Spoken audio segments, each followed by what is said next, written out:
যেমন মা তার তেমন মেয়ে।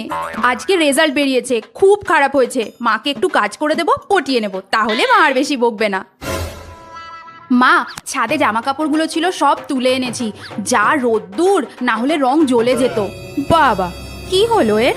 রেখে দে, আমি ভাঁজ করে নেব। মা, দোকানে যাচ্ছি, কিছু কি আনতে হবে? তাহলে বলো, আসার সময় নিয়ে আসবো।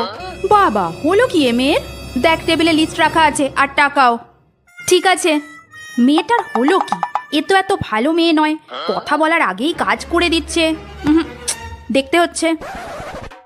মা, সব জিনিস নিয়ে এসে বাইরের টেবিলে রেখে দিয়েছি। আর এই নাও, তোমার জন্য একটা চকলেট এনেছি। রেজাল্ট কই? এই রে, মা জেনে গেছে।